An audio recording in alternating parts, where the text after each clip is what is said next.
Atsimba, buenas tardes. Bien. Adelante, muchas gracias. Pues bueno, ahí atendiendo un poco lo comprometido hace rato, encontré por aquí un contenido que nos puede ser de utilidad para conocer pues al menos una referencia en cuanto a metodologías de gestión de riesgos.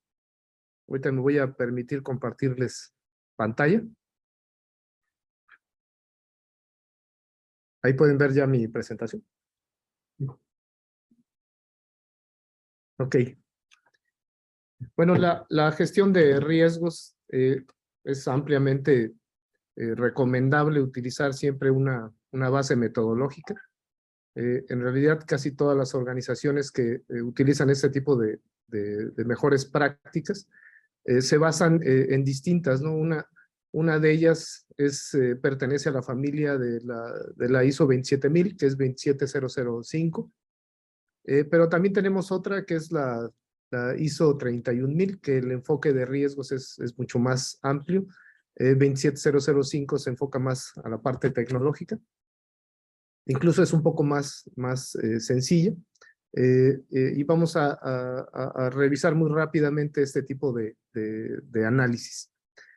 27005 pues nos da obviamente estas pautas para hacer una gestión de los riesgos. Obviamente aquí depende de que la organización pues tenga planteado hacerlo, porque en muchos casos esto no se hace. Y obviamente pues tampoco es que deban de apegarse a un marco de referencia específico. Hay otras que pueden ser utilizadas. Yo al menos he escuchado de una docena de ellas. Pero siempre es importante que digamos que hay mucha similitud entre todas, pero pues algunas serán más profundas, otras serán más especializadas, otras tendrán fórmulas de medir, de analizar, pero lo importante es que pueda ser aplicada en el contexto de cualquier organización. 27005 tiene una parte central que es el cuerpo del estándar y tiene estos 6 anexos. Por ejemplo, en el anexo A se definen el alcance y los límites, del proceso de gestión de riesgos. En el anexo B, la identificación y valoración de los activos y también las evaluaciones del impacto. En el anexo C nos dan una referencia de las amenazas más conocidas. En el anexo D, los métodos de análisis y evaluación de las vulnerabilidades. En el anexo E son ejemplos de enfoques de la evaluación de riesgos. Y en el anexo F, las restricciones para modificación del riesgo. El estándar digamos que es relativamente, es un documento que podemos revisar muy fácilmente y muy rápidamente. Quizá por eso es un estándar que es también ampliamente utilizado. Yo creo que por lo compacto que es para analizarlo y poderlo aplicar de manera efectiva. En las actividades que están comprendidas en este estándar, en principio son identificar el contexto, es decir, aquí se incluye identificar los activos, valorar los activos, identificar las amenazas contra esos activos, las vulnerabilidades de estos activos y todos los agentes que pueden ser parte de alguna amenaza. También se hace el análisis de los riesgos, haciendo una estimación del impacto en caso de que se lleguen a materializar estas amenazas. Se hace la estimación de la probabilidad de ocurrencia, la determinación de los riesgos asociados, la identificación de los controles que hoy existen y la evaluación de estos controles. También parte de las actividades es valorar los riesgos, hacer una estimación del estado del riesgo y también hacer una priorización de los mismos. Y finalmente, pues establecer el plan o la forma en cómo vamos a tratar estos riesgos, y aquí ya implica pues tomar decisiones que en algunos casos pues serán de organización, de los propios del proceso, también presupuestales, etcétera. La metodología nos dice que desde que hagamos el primer análisis, que es establecer el contexto de la organización, se determinen toda la parte de evaluación y como pueden ver en este recuadro, pues todas las actividades, por ser un entorno dinámico, se tienen que estar actualizando y cada vez que hay un cambio en el entorno, se tienen que estar analizando las modificaciones en cuanto a la identificación del riesgo, el análisis del mismo y la evaluación. Y esto, pues, evidentemente traerá consigo una modificación en la forma en cómo estamos tratando el riesgo. Esto, pues, obviamente tiene que estar siendo comunicado y consultado de manera periódica con los distintos involucrados y hacerlo de manera constante a través del monitoreo del entorno, de los controles y de los propios activos. Bueno, para determinar el contexto de la organización, siempre se utiliza o frecuentemente un análisis tipo FODA, es decir, amenazas, debilidades, oportunidades y debilidades. Yo entiendo que ya la mayor parte de ustedes han tenido que hacer algún ejercicio de esta naturaleza en alguna vez, pero una referencia muy rápida es que para determinar las debilidades, pues hay que analizar todas las carencias y limitaciones que lo hacen desfavorable, y las fortalezas, pues evidentemente serán todas aquellas características y habilidades que permiten tener al menos pues algo positivo en este aspecto de la organización. Y así de igual forma, pues las amenazas, también habrá tanto factores externos como factores internos que pudieran alterar las condiciones de la triada, es decir, de la disponibilidad, integridad y confidencialidad de la información en nuestro activo, y todo aquello que pueda ser algún factor benéfico, pues considerarlo como una oportunidad en el cuidado o protección de nuestros activos. Muy bien, vamos a iniciar ahora con la identificación de activos. Esto nos sirve, y si se fijan en esa primera línea, que primero hay que identificar los activos de información que se manejan en cada proceso. Esto quiere decir que el paso previo, pues hay que saber bien cuáles son los procesos centrales del negocio, del objetivo principal de nuestra institución, y a partir de ahí, una vez que están identificados estos activos, se tiene que determinar si este activo es digital o físico. Este análisis pues abarca que la información que se genera, se almacena o se transmite, pues puede estar en cualquiera de los dos formatos, y esto pues nos permite ampliar el cuidado de la información, no importando su formato. ¿Qué tipos de activos nos vamos a encontrar? Estos son ejemplos, pero lo que nos quieren explicar en esta tabla es que algunos serán de tipo de infraestructura, como las propias oficinas, por el tema de los accesos, los de hardware, los de software, incluyendo las licencias o aplicaciones, y otro tipo de activos de forma electrónica, o incluso la documentación vinculada a nuestro proceso principal, y también a las personas, es decir, quiénes son los dueños de la información, los que administran estos activos y los que en algún momento intervienen en cualquiera de los procesos sustantivos, incluyendo también otros servicios como el correo electrónico. Esto solamente es una referencia. Todos obviamente conociendo nuestro entorno de operaciones, pues debemos de tener un poco más de precisión sobre todo lo que interviene en nuestros sistemas sustantivos. Muy bien, una vez que conocemos nuestros activos, se genera un catálogo de riesgos. Este catálogo pues pueden tomar en principio pues los escenarios que más conocemos, incluyendo si existe por ejemplo un incendio, el robo de un equipo físico, la destrucción de información por parte de un empleado resentido, en fin, y las propias amenazas del entorno, ¿no? no sé, ¿no? Empresas que desean obtener secretos comerciales, industriales o de innovación, en fin, y también pues las propias vulnerabilidades de estos activos. Entonces, cada una de estas circunstancias que pudieran afectar las condiciones de confidencialidad, integridad y disponibilidad de la información, pues tendrá que formar parte de este catálogo. Este catálogo pues puede ser tan largo como ustedes lo deseen. Pues procuren que no sea tan, digamos que es válido pensar que una invasión extraterrestre es viable, pero yo sugeriría que no lo pusiera. Y aquí tenemos un ejemplo, por ejemplo, valga la redundancia.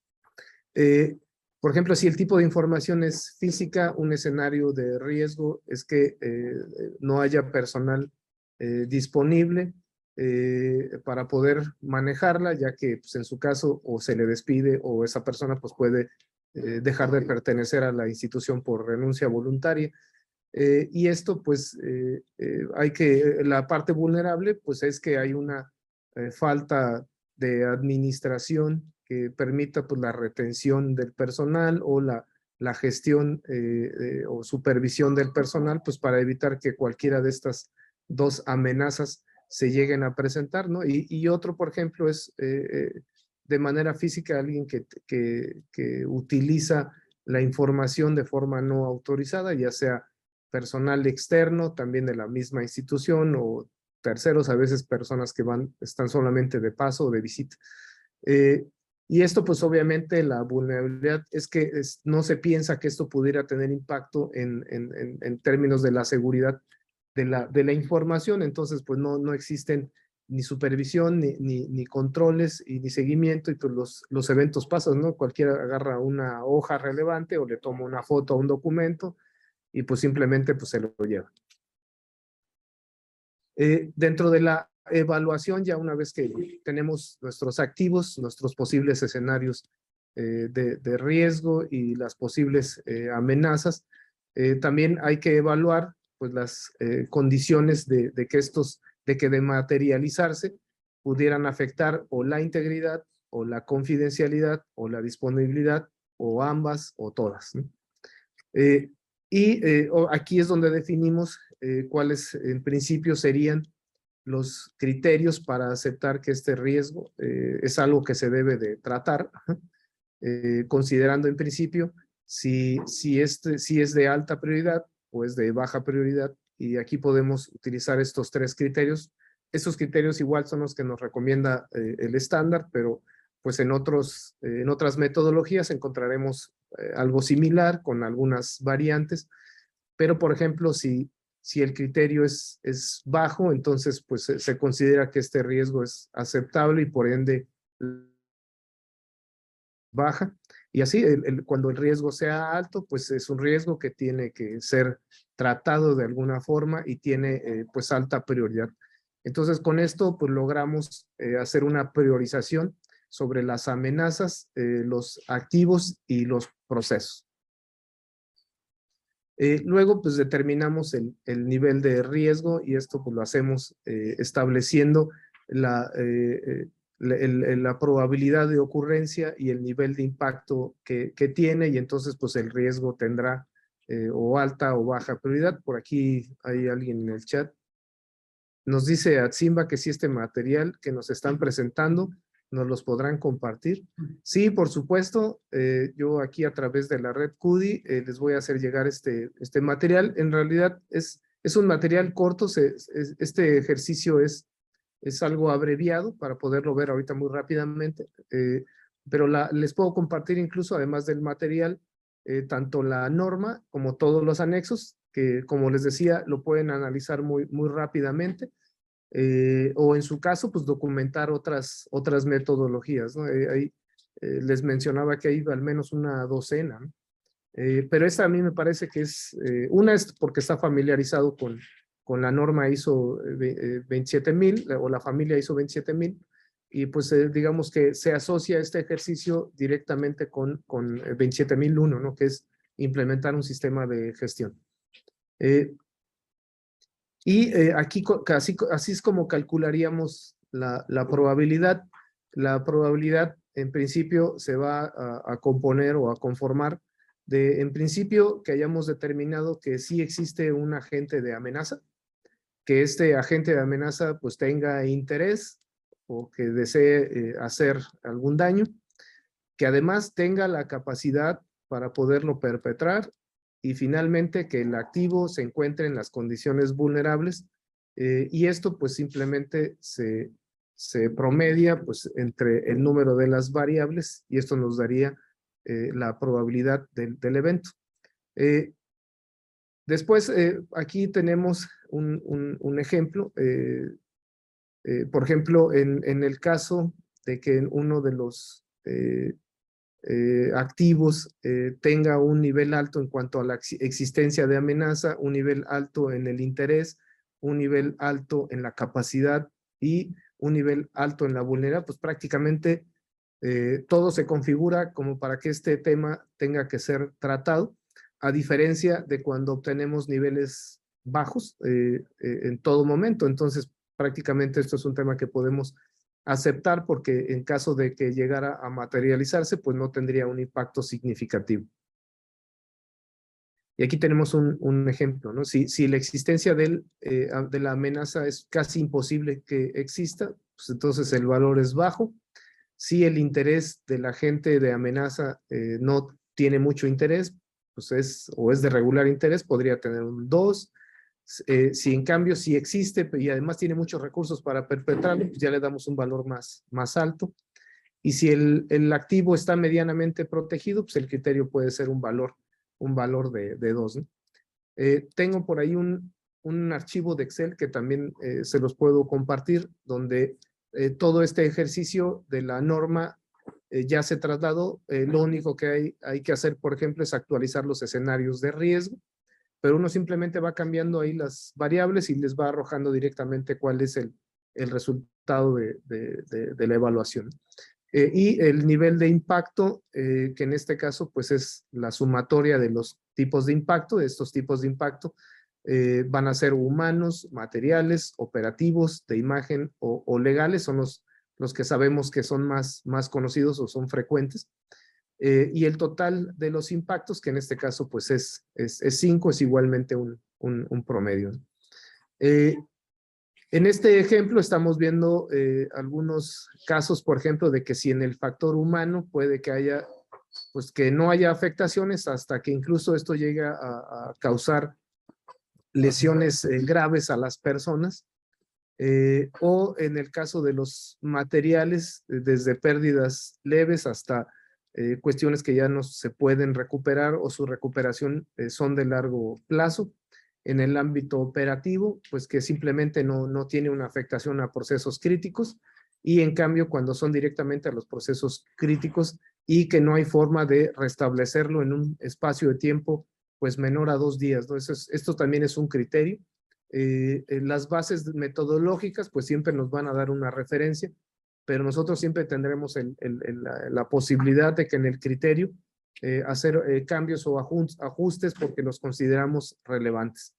Y en la cuestión de imagen, ¿no? Cuando la imagen pues no tiene una afectación directa, o cuando incluso la imagen puede tener repercusiones a nivel nacional o internacional, pues podemos elevarlo al más alto nivel.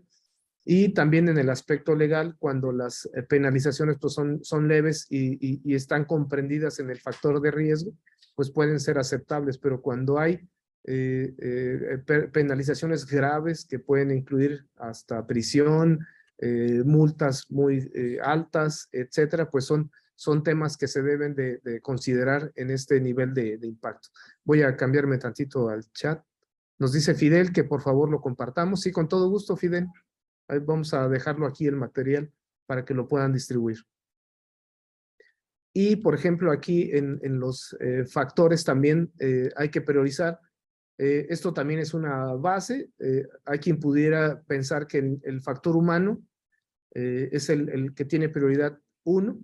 Yo coincido con ese criterio, pero a lo mejor hay alguien que podría decir que en su entorno de trabajo quizás la parte de operaciones o la parte legal, pues es lo más prioritario, ¿no? Pero esto es una base que nos da ISO 27005 para poder hacer esta evaluación. Luego hacemos una ponderación sobre el valor que tendría en nuestra fórmula. Es decir, si el factor humano pues es el más alto, la ponderación que tiene aquí es de 1.7. Y así vamos a ir disminuyendo hasta el de imagen, que es, como dijimos, pues es el de menos prioridad y por ende el de menos valor. Y entonces aquí obtenemos ya el nivel de riesgo de cada uno una vez que ya se aplicaron las fórmulas correspondientes. Y una vez que aplicamos estos criterios, vamos a poder determinar cuáles cumplen con niveles bajos, niveles medios o niveles altos. Y aquí podemos tomar la decisión en principio de que si los de nivel bajo no nos ocupan mayor atención, no los vamos a considerar en nuestro plan de tratamiento de riesgos.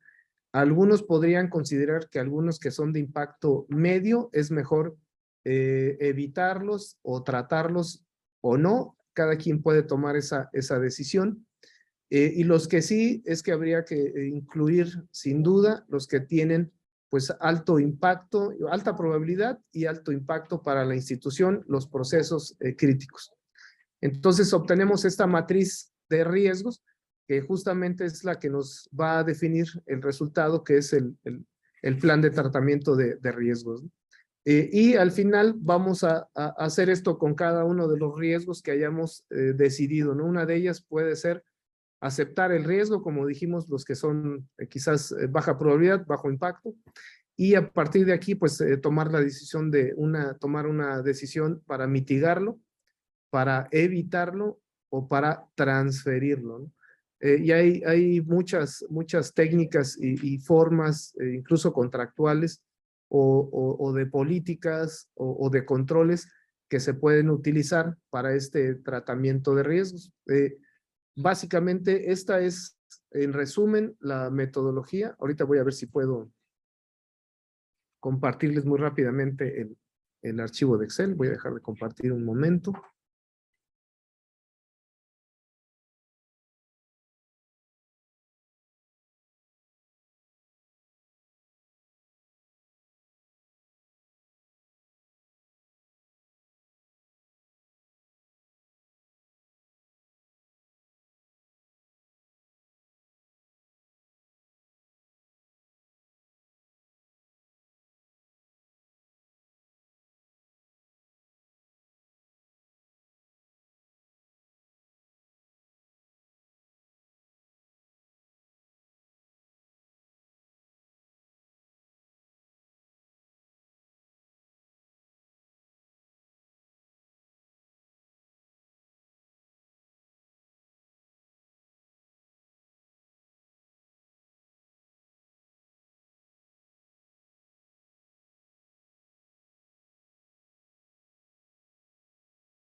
¿Tiene apagado el micrófono? Ya, el micrófono está. Gracias, Atsima y Penélope. A ver, me regreso entonces al Excel. Decía que en este libro tenemos tres pestañas o tres hojas que la conforman. En la parte central está el catálogo de riesgos. En este catálogo de riesgos, si se fijan, tenemos cuál sería el posible escenario de riesgos. Tenemos aquí las posibles amenazas, incluyendo desastres naturales, interrupción de operaciones, abuso de privilegios. Y luego tenemos esto que es la vulnerabilidad. Y de este lado tenemos identificados cuáles serían los que de la tríada, cuáles son las que se verían afectadas, por ejemplo, la confidencialidad, la disponibilidad y la integridad de la información. Y acá, cuáles serían los activos afectados. En la primera pestaña, que es la parte de evaluación, lo que hacemos es colocarle un ID a cada uno de los activos que ya identificamos. Identificamos nuestro proceso sustantivo, describimos el activo con el nombre, ya sea un servidor, lo que sea, ajá. Y acá el tipo de medio en que está contenida la información, si físico o digital. Y luego acá viene el número de riesgo. El número de riesgo pues es el que está asociado a este catálogo de riesgos. Y una vez que cargamos aquí el riesgo, nos va a traer la información que está en ese catálogo, es decir, el escenario, la amenaza, la vulnerabilidad y las condiciones que se ven afectadas. Y luego aquí empezamos a hacer ya la evaluación. En este archivo pues ya dice, si existe es posible que exista la amenaza, muy posible, posible o casi imposible. Bueno, aquí podemos elegir el que sea, ¿no? Y el interés que tiene la amenaza, igual, una vez que yo hago el cambio aquí, pues dijimos, se van actualizando estos valores. Y así vamos haciéndolo con cada uno de los posibles activos con sus respectivos escenarios de riesgo. Y aquí nos va a ir dando en principio la probabilidad, ajá, y luego de este lado el impacto. Y entonces aquí es donde nos describe ya el nivel de riesgo, es decir, este Excel pues ya está con las fórmulas, de acuerdo con los criterios que presentamos anteriormente. Y ya al final, una vez que obtenemos todos estos resultados, estos riesgos se trasladan a esta otra hojita, donde nos va a decir ya de manera priorizada cuáles son los que quedaron en principio, los más altos y luego los de nivel medio, etcétera. Y si los bajos ya no los queremos, los aceptamos, pues ya no los ponemos. Y finalmente aquí vamos a elegir qué vamos a hacer con él. ¿Lo vamos a aceptar? ¿Lo vamos a mitigar, evitar o transferir? ¿Qué actividades habrá que hacer para poder cumplir con este tratamiento? Ponernos unas fechas compromiso, porque también en los planes pues siempre hay que decir qué actividad hay que hacer, en cuánto tiempo se puede realizar, qué recursos están involucrados y qué personas y áreas también estarán involucrados. Y ya si hay todavía algún riesgo residual, que esto es básicamente porque hay riesgos que no se pueden en su totalidad mitigar, y estos serán lo que nosotros pues o conocemos como niveles aceptables de riesgo. Si todavía se puede hacer un tratamiento de este riesgo residual, pues hay que meterlo dentro del propio análisis y ver si después de un segundo control es posible su mitigación o transferencia. Y si no, pues ya hasta ahí llegaríamos aceptando que este residuo va a existir en nuestra gestión de riesgos. Entonces, una vez que se define el plan de tratamiento, pues hay que hacer una supervisión constantemente de cada uno de ellos y saber cómo se está comportando el riesgo, si están atendiendo las acciones, las áreas involucradas y si se está cumpliendo obviamente con este plan de manera oportuna. También obviamente puede resultar que una acción para mitigar, aceptar o transferir algún riesgo pues no haya sido efectiva o se hayan tenido dificultades, y entonces esto implicará volver a hacer este análisis de riesgos. Voy a regresar un poquito otra vez acá, porque como decíamos al inicio, pues esto es dinámico, ¿no? O sea, hay que estar haciendo el monitoreo, volver a redescubrir el contexto, volver a identificar nuevamente el riesgo, analizarlo nuevamente y determinar si hay una nueva opción o una mejor opción para establecer ese tratamiento. Esto sería lo que yo les quería compartir. Esta información con todo gusto se las vamos a dejar. Y ahora sí voy a darle paso a la maestra Elizabeth Tenorio para que ella concluya ya con el módulo 4 del taller de formación para múltiples involucrados del Protocolo Nacional Homologado de Gestión de Incidentes Cibernéticos. Adelante, Elizabeth, por favor.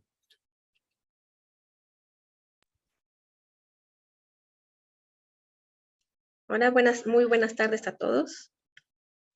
Espero que, bueno, ya estamos llegando prácticamente al final de la sesión de la capacitación del protocolo y pues bueno, vamos a empezar con la parte legal. Y la parte legal resulta bastante importante porque no solamente la gestión del incidente se va...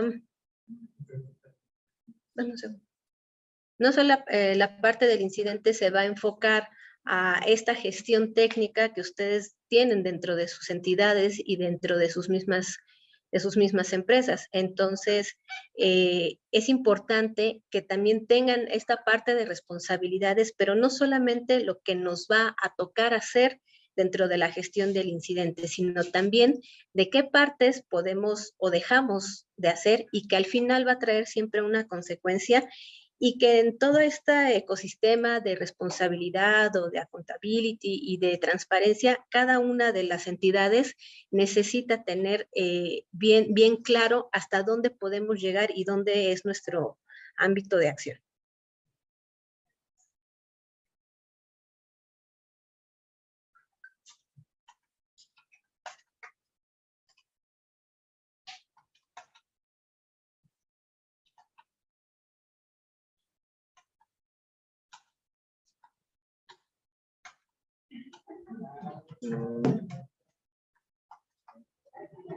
Voy a estar empezando a compartir pantalla.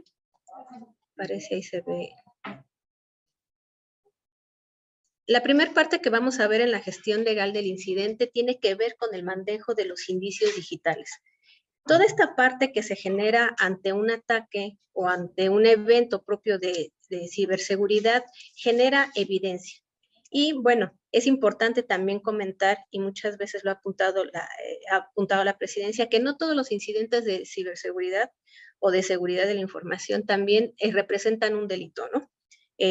Hoy día sabemos, por ejemplo, que el ataque de denegación de servicios no es una conducta que esté tipificada, que a lo mejor, dado el contexto de los hechos y de la situación, algunas veces lo pudiéramos tratar como un sabotaje, pero no es propiamente así.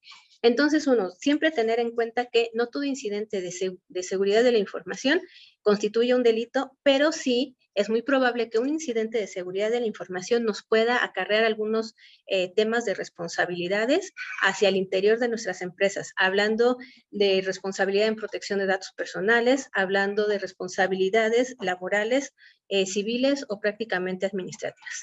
Por eso esta parte inicial del protocolo se va a basar en esta metodología para el cumplimiento de criterios que va a ser realmente importante la preservación, la obtención y el destino de los indicios derivados de este hecho y que se va a dar en dispositivos digitales. Y toda esta metodología deberá aplicarse observando las medidas necesarias para garantizar en todo momento la mismidad y autenticidad de los indicios. Esta parte va a ser bastante relevante porque es lo que va a darle este valor probatorio al momento de tener algún proceso en cualquiera de todas estas áreas. De manera inicial, esta metodología va a incluir al menos estos dos procedimientos. El primero es la identificación del lugar donde se encuentran contenidos los indicios. Y que esto va a ser la ubicación física, el lugar donde se encuentra el dispositivo, así como los datos requeridos para su identificación y fijación, en cuanto también vamos a poder identificar la información lógica y dónde va a estar todo esto. Pudiera de momento inicial parecer que esta parte únicamente la vamos a tratar de manera física, pero no.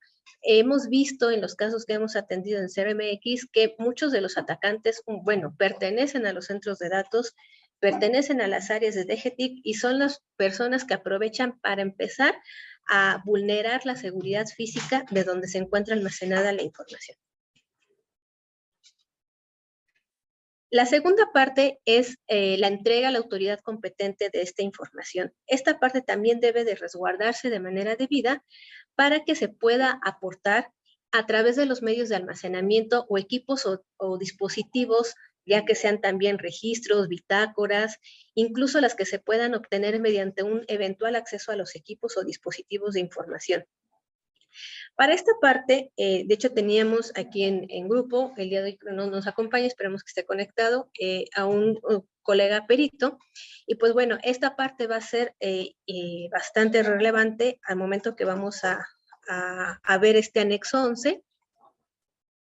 Voy a dejar de compartir un momento de la pantalla para entrar justamente en este anexo que nos va a dar las etapas por las cuales se compone el procedimiento de cadena de custodia para la preservación, procesamiento, traslado, análisis y almacenamiento de los indicios, desde el momento en que son encontrados hasta que se va a presentar ante las autoridades correspondientes.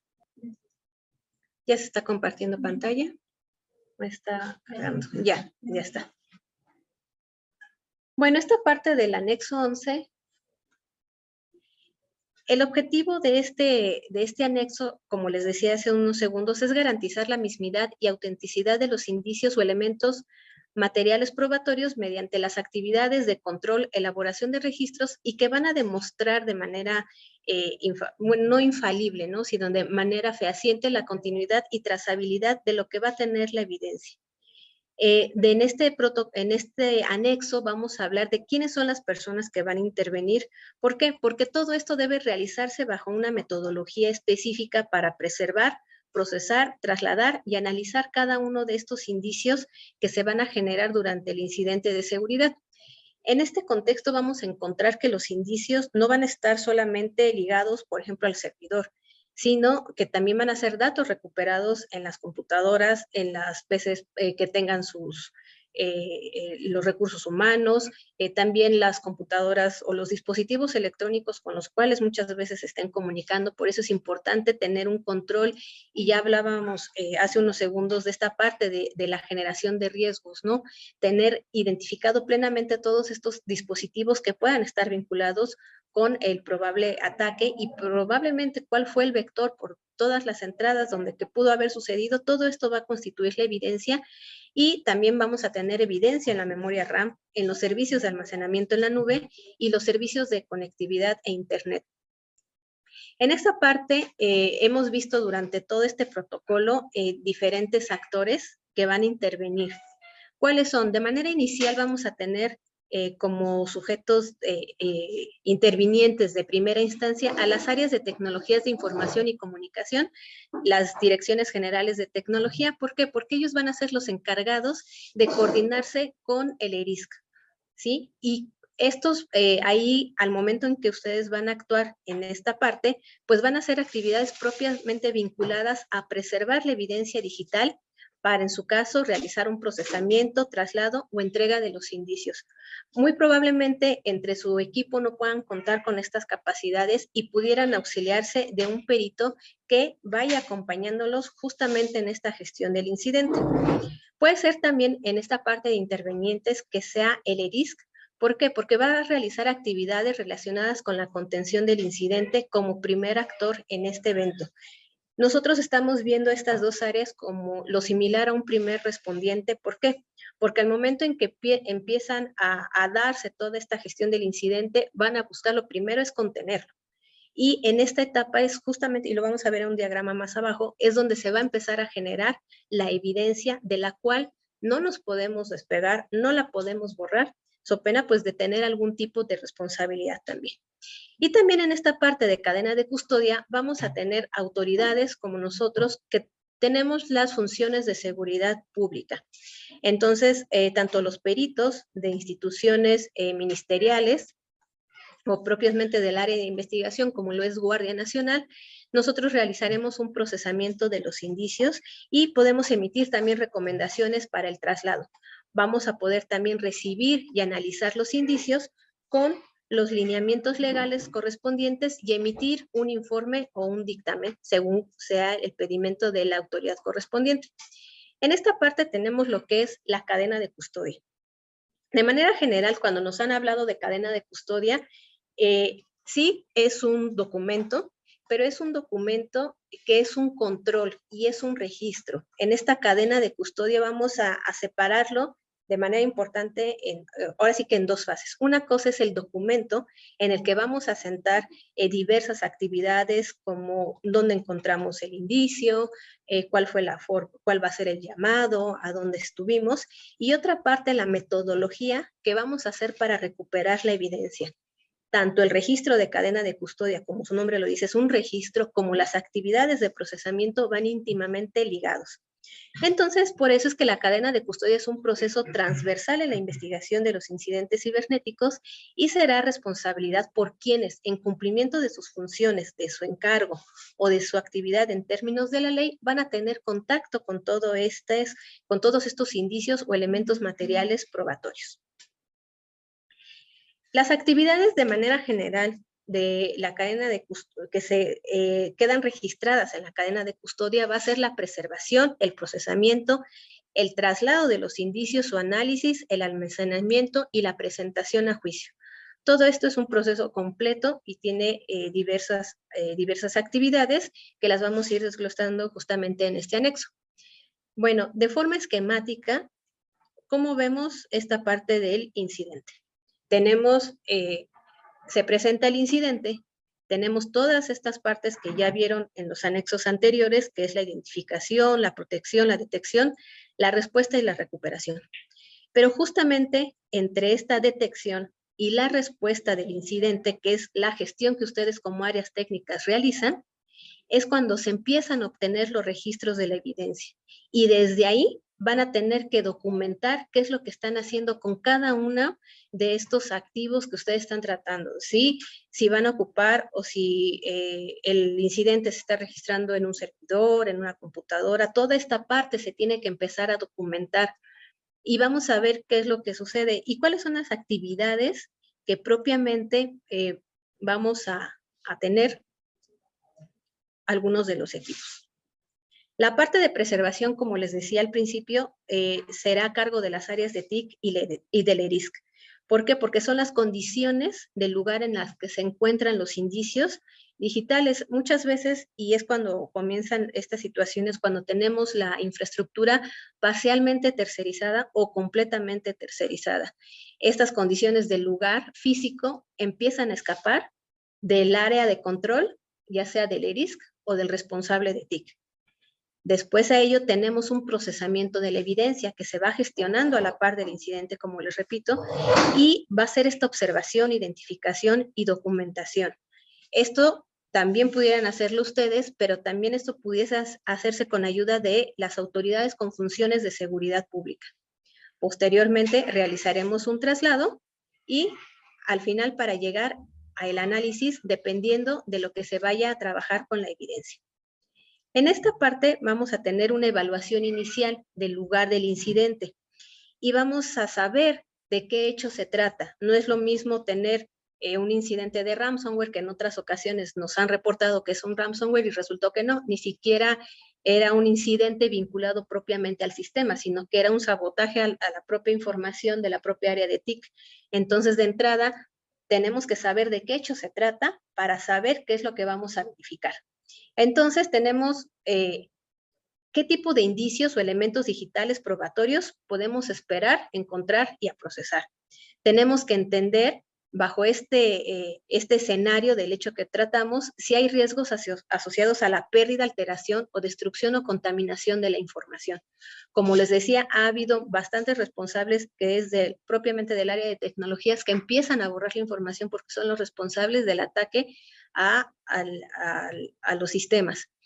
Vamos a también tener que saber para seleccionar el equipamiento adecuado para la preservación, porque obviamente si sabemos que atacaron, si es un servidor virtual, si son únicamente laptops las que cuentan, porque en instituciones así ha sucedido que solamente es un servidor, cuántos servidores son, qué medios de almacenamiento van a tener, qué empresa lo tiene, todo esto es necesario saberlo para saber qué tipo de información y con qué otros dispositivos podemos contar para la preservación de la información, y también ello nos va a permitir tener en cuenta las vías legales sobre las cuales vamos a poder ejercer una acción. Como les decía, no todos los incidentes de seguridad producen algún hecho delictivo, pero a lo mejor sí pudiera darse una brecha de datos que no pueda todavía constituirse de alguna manera en algún delito, ¿no? Puede ser que ni siquiera haya habido una intrusión al sistema y que haya sido el propio administrador el que los haya expuesto, como ha sucedido en otras ocasiones, y sobre eso verificar con el área legal cuáles son las acciones que vamos a tomar en consideración. Justamente en este punto es cuando, como Guardia Nacional, les recomendamos que sus áreas legales se sumen a la gestión del incidente. Si bien es cierto que como abogados no vamos a poder realizar propiamente la recuperación, operar algunas herramientas junto con ustedes, pero justamente este tratamiento y las acciones que ustedes realicen va a permitir que el abogado pueda realizar una correcta, pero sobre todo completa relatoría de los hechos que vamos a ver de manera más adelante. Ahora bien, en la parte de preservación del lugar de intervención de la infraestructura tecnológica, que de manera común se le llama el lugar de los hechos, esto se va a hacer con la finalidad de custodiar y vigilar el lugar de intervención por parte de las áreas de DGTICS o de los CERISC. ¿Para qué? Para que podamos evitar cualquier acceso indebido. En otras ocasiones también ha sucedido que son áreas que no tienen nada que ver con el área de tecnología, quienes todavía tienen acceso al servidor, y si en algún momento nosotros necesitamos fincar alguna responsabilidad, pues son de las cosas que las contrapartes se van a valer para decir que fue viciado un procedimiento, que puede haber sido viciada la información, o la forma en la que se trabaja, que pudo haber sido cualquier persona. Entonces vamos desvirtuando poco a poco nuestro actuar como responsables, ya sea de las áreas de tecnología o la parte legal también no va a poder hacer uso de muchos recursos justamente para proteger a la empresa. Para cumplir con estos criterios de preservación del lugar de intervención, vamos a considerar las actividades del llegar al lugar de los hechos, de la evaluación del sitio, de los riesgos que pudiera tener, de inundación, de aire, que a lo mejor pudiese estarse realizando alguna reparación, que a la postre, pues bueno, pudiera existir algún daño. Y todo esto lo vamos a hacer con su debido registro y su debida bitácora para tener una evaluación completa e inicial y entonces sí decir, bueno, quiénes son las personas autorizadas y empezar con esta parte de sección de las responsabilidades. Una vez que ya detectamos el incidente de seguridad y aplicamos estos procedimientos relativos que hemos comentado en este protocolo para la contención del evento, pues bueno, vamos a hacer entrega de esta información a las autoridades correspondientes. Para la preservación de estos indicios en las... ¿Ande?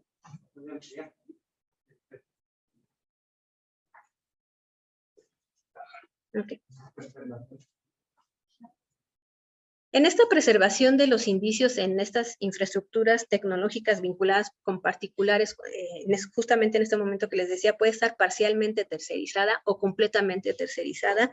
Se les recomienda que esto también se incluya en esta gestión de riesgos que acaba de comentar el maestro Radamés, porque siempre va a ser importante saber qué nivel de riesgo tenemos en esto y que la organización pueda tomar acciones, pero sobre todo acciones preventivas de manera importante para contener un incidente. Muchas veces, y lo hemos visto a lo largo, y se va a ver a lo largo de esta jornada de ciberseguridad aquí en CUDI, que bueno, la pregunta no es si ya nos atacaron, ¿no? O sea, unos dicen que ya los atacaron y ni cuenta se dieron, pero aquí la pregunta es cuándo van a ser atacados, ¿no? Entonces, y ante este escenario de cuándo, es importante saber cómo respondemos. Si nosotros empezamos a determinar a través de este correcto análisis de riesgos qué activos son importantes y que tenemos en una parte tercerizada y que ya no están bajo nuestro control, entonces vamos a proceder a las acciones. Por eso es sumamente importante que el jurídico se sume a revisar específicamente nuestros contratos, los contratos que cada una de las empresas tenga con sus empresas y también como empresa saber qué tipo de información estamos ofreciendo para saber qué nos pueden también pedir y qué no pedir. Entonces, estos activos que estamos protegiendo y que van a estar debidamente identificados, también podemos establecer las condiciones en este contrato en caso de ocurrir un incidente de seguridad para saber qué vamos a hacer con la información que esté relacionada con estos probablemente hechos delictivos. ¿Por qué? Porque así como nosotros, como las áreas de DGTIC o como los CERISC van a tener la obligación de empezar a resguardar la información al momento en que se da el ataque, También, si el ataque se da a estos activos que tienen tercerizados, estas empresas también tendrán la obligación de resguardar la información para que ésta de manera posterior se presente ante las autoridades como el Ministerio Público en caso de constituir un delito. En caso de ser una parte laboral, pues bueno, esta información también se va a entregar a sus áreas de recursos humanos, y si es necesario hacer algún tipo de despido y que tengan que enfrentar la empresa o la entidad algún tipo de demanda laboral en sus empresas, esto también va a servir como un indicio al proceso. Recordemos también, por ejemplo, que en la parte laboral, al momento que ustedes puedan tener como un despido injustificado que la empresa esté tratando, a lo mejor por algún tipo de incidente, lo primero que van a decirles también es: apórtame la evidencia de que a lo mejor yo tenía esa responsabilidad y que yo no fui a lo mejor quien omitió o quien hizo o quien dejó de hacer este tipo de cuestiones. La información y la evidencia digital también se trata en el derecho mexicano en materia civil, en materia laboral y en los códigos procesales, que no solamente estamos hablando de la materia penal, que como es el caso de Guardia Nacional, que es la parte que más de manera general observamos. Y en estas partes civiles o de responsabilidades administrativas y laborales, también llevan estos requisitos de que la información debe conservar la mismidad y debe ser íntegra la información y debe de corroborarse que no fue alterada ni modificada. Bajo estos parámetros, es preciso que la información que se entregue al múltiple involucrado, como les llamamos aquí en el protocolo, contenga esta descripción exhaustiva de la forma en la que se hizo la preservación de la información, a efecto de que este procesamiento pueda ser conocido por la autoridad. Por ejemplo, hemos tratado en algunos casos de algunas empresas que me dicen: es que, ¿sabes qué? Que mi procedimiento de extracción de la información es tiene derechos de autor y es un secreto industrial. No, no, y les voy a decir por qué. ¿Por qué no puede ser así? Si yo tengo un evento delictivo, supongamos en un caso de un ransomware, ¿no? Que es como lo de hoy, ¿no? Un ransomware necesariamente conlleva un acceso ilícito al sistema. El haber vulnerado los canales de seguridad que tienen para atravesar el sistema es lo que también la ley está protegiendo, ¿no? Tienes tu sistema, tienes todo tu sistema perimetral, aquí con los compañeros que están allá de patrocinios, ¿no? Aquí en CUDI, y aún así hubo la vulneración. Obviamente tuvieron que hacer un testeo del sistema para saber en dónde yo lo podía abrir. Esta parte y esta vulneración al sistema empieza a generar la evidencia, y que a lo mejor la otra empresa sobre la que tienen tercerizada la información te dice: no, este es un secreto y yo no te lo puedo dar. ¿Pero por qué secreto? O sea, tengo alteración para la gente, tengo alteración a lo mejor en mis pagos de nómina, tengo alteración en todo eso, y tú me dices que no me puedes decir cómo lo resguardaste. Entonces tenemos aquí una situación. ¿Qué pudo haber ocurrido? 1, que no lo resguardaron. 2, que lo resguardaron incompleto. O 3, que ellos mismos están modificando la información y ya no puede ser íntegra ni utilizada por ustedes. Entonces, cuando tenemos esta situación que los pone en riesgo, por eso siempre se les sugiere que bajo este esquema de análisis de riesgo puedan empezar a identificarlos y ver claramente en los contratos, y con las empresas que vayan a hacer este tipo de contratación, sí ser muy específicos en esta parte, ¿no? Para seguridad, pues no solamente de ustedes, del área de DGTIC, sino de todos los activos y de los recursos humanos que tengan, ¿va? Bueno, como quinto punto para esta preservación, deberá establecerse que esta información no podrá ser borrada, modificada, hasta que la autoridad competente decrete la destrucción de la información. ¿Por qué esta parte se vuelve relevante? También en otro caso de estos, resultó que la empresa dijo: bueno, ya te voy a dar la información. Primero no la quería dar. Luego, cuando ya dijo que sí, que era un secreto comercial y que no lo podía dar a conocer, ya quisiera yo, por ejemplo, que empresas como los de Cellbrite, ¿no?, me dijeran que no me pueden decir cómo se extrae la información, porque finalmente esto es valorado en un juicio y tiene que ser conocido para justamente este debate y la debida defensa de la persona. Dice: bueno, ¿sabes qué? Que como tu información me ocupa un espacio a mí en mi servidor y me sale caro y a lo mejor ya se te acabó el contrato, te la voy a borrar. Ojo, esto también produce responsabilidades hacia el interior de la empresa. Si está vinculada esta información con un evento delictivo, entonces no se puede borrar porque es evidencia, ¿sí? Si esta información está derivada con una brecha de datos, también pueden existir quejas ante el Instituto Nacional de Acceso a la Información y Protección de Datos Personales, y este instituto también tiene la facultad de investigación. Y si ustedes no acreditan que tenían bien su sistema, que resguardaron la información y que están en una evidencia, también pueden tener responsabilidades. Bueno, pasando a estos puntos, que es la parte de preservación de la información, que como se los vengo repitiendo, se da a la par de la gestión del incidente, por eso es muy, muy importante que si ustedes necesitan borrar algo, se documente. Y borrar algo no es, te borro cualquier cosa. Si de ese borrado depende la continuidad de la operación y del servicio, se va a tener que documentar. ¿Cuál es lo equivalente en la parte de primer respondiente? Nosotros le decimos vida sobre función. Entonces, literal, tengo que cortarte un brazo o una pierna. ¿Por qué? Porque estamos hablando de una arteria y si no lo corto para cauterizar, te mueres. Aquí se llama vida sobre función. Y aquí va a ser de igual manera esta parte. Si yo tengo que borrar para darle continuidad a la operación, si estamos hablando de la energía eléctrica, ¿no? De los sistemas de pagos, estamos hablando del agua, toda esta parte que tiene de infraestructura crítica y que ya lo veíamos al inicio del protocolo, ¿no? Hay una diferencia entre la infraestructura crítica y la otra parte, ¿no? A lo mejor sí me sirve, pero no es tan importante. Entonces sí tenemos que justificarlo de manera debida y no tomar esto como pretexto para empezar a borrar la evidencia de la cual muy probablemente con esta acción se presuma que los responsables seamos nosotros.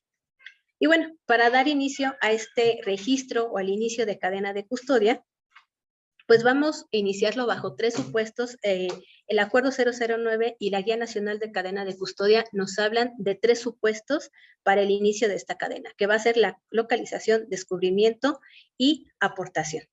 Por la localización vamos a entender que es el lugar de ubicación de los indicios digitales en virtud de las acciones de contención del incidente cibernético.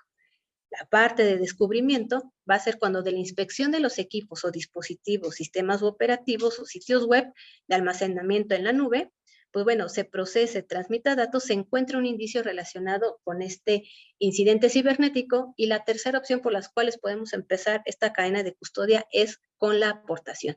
La aportación, de manera general, ha sido como la más idónea al momento de atender un incidente o de aportar la información a la autoridad competente. ¿Por qué? Porque al ser ustedes propiamente los responsables de los sistemas, son quienes la han venido manejando y manipulando. Si ustedes la describen de manera correcta y exhaustiva cómo la están generando, lo más recomendable y también lo más idóneo en costos, en tiempo y en presentación, es que ustedes la aporten al Ministerio Público. No es una regla, pero también es saludable que ustedes lo puedan realizar bajo estos lineamientos que tiene el Acuerdo 009 y la Guía Nacional de Cadena de Custodia. Para la parte de aportación de los indicios, del procesamiento de los indicios, pues bueno, vamos a llevar a cabo estas 3 actividades de observación, identificación y documentación. Tendrá que ser la observación ordenada, minuciosa, exhaustiva, completa y metódica. Se va a identificar, para la identificación se asigna un número o letra o combinación de ambos al indicio y se va a documentar de manera fotográfica a través de un croquis y demás. Con eso que estamos diciendo, bueno, si vamos a entrar y si tenemos ubicado nuestro centro de datos o los lugares donde puedan estar los dispositivos, pues bueno, vamos a empezar a ver ahora sí que por orden, ¿no? No vamos a hablar o a identificar un servidor y luego un teléfono y luego una laptop y luego nos vamos a otro servidor y no. O a lo mejor estamos hablando que estos indicios están en pisos separados, ¿no? Entonces vamos por piso, ¿no? O sea, por piso uno, porque sí se llega a dar de que, no, ves que este servidor estaba arriba y este servidor estaba abajo, o no te estoy hablando del servidor que estaba pero en otra ubicación y en otro edificio. No, o sea, hay que ir de manera metodológica con un orden. Y bajo este sistema y esta metodología de orden, pues si vamos a hablar de teléfonos o todo el resguardo, primero vamos a hablar de todos los servidores, después de todos los teléfonos, después de todas las memorias USBs y demás. Ojo, al momento del resguardo de dispositivos electrónicos y demás, y ahorita les voy a enseñar una imagen, cómo es el debido resguardo, no los metamos en bolsas de Ziploc, porque también ha pasado que así llegan y los presentan. No, y de veras, o sea, la verdad es que sí, todo lo que les cuento es verdad. Entonces llegan con la bolsa de Ziploc y te dicen, aquí está el teléfono, y traían la cadena de custodia y decía un teléfono negro. Y eran 3, ¿no?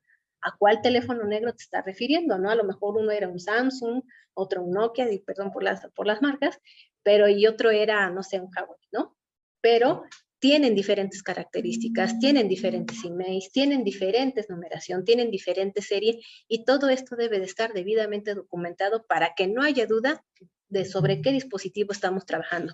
Lo mismo pasa para los servidores, ¿no? Si alguien, y si a lo mejor alguna otra autoridad que no tenga conocimiento de cómo hacer el resguardo, la descripción de un servidor, es necesario que ustedes que están como área de TIC le digan, mira, aquí está la identificación, aquí está que este es diferente, aquí está de este segmento, porque pues no lo va a poder hacer si no ha visto un servidor, ¿no? Entonces, si nunca lo ha visto y llega de, me mandaron, ¿por qué? Porque soy a lo mejor un criminalista o demás, que no tiene el conocimiento técnico, puede darse, sí se puede orientar, pero también ustedes como área de TICS necesitan saber qué es lo que hace un perito al momento que llega al lugar de intervención, junto con ustedes, en caso de haber tenido un incidente que pudiera ser delictivo.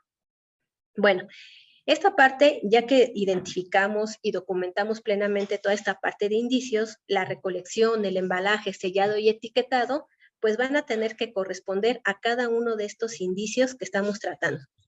¿Qué es lo que también nos ha sucedido? Que, por ejemplo, nos decían en una cadena de custodia, nos daban una memoria, un teléfono y una computadora. Entonces resultó que la persona nos dijo, híjole, ¿qué crees? Se me quedó el teléfono en el carro, pero aquí traigo la computadora y lo USB. Dame chance, voy por el teléfono y te lo traigo. No. Te regreso todo y después vienes y lo tratamos todo. Híjole, pero esta es la hora. No te preocupes, yo te espero. Pero es que, no pasa nada, es más. Yo siempre me voy hasta las 10, ¿no? De la noche. Te espero, de verdad te espero. ¿De veras? Sí, aquí te espero. Pero te regreso todo, ¿no? Si la cadena de custodia tiene estos 3 elementos, cada vez que los tengan, de especificar, nada más te regreso uno, o si la empresa les dice, te voy a entregar 3, pero ahorita nada más uno, pero aquí dice 3, no, entonces táchame los demás y solamente es uno, ¿no? Si nada más es una laptop, nada más es una laptop. Y si era negra, es que aquí me equivoqué y dice gris, quítale y es negra o es gris. ¿Sí? Tenerlo siempre bien, bien claro. ¿Qué es lo que pasó en este caso? Le decimos que es el caso de los cigarros de los indicios. ¿Por qué? Porque nos dijo, voy por el teléfono y nunca más regresó. Por azares del destino, y como saben que este mundo en ciberseguridad todavía es un poco pequeño, tratamos un caso posteriormente en otra fiscalía, y nos dijo, es que hace 2 años, me acuerdo bien porque pasaron 2 años de ese evento, tuvimos a una persona que nos perdió un indicio, era de este caso. Y nosotros, ¿de veras?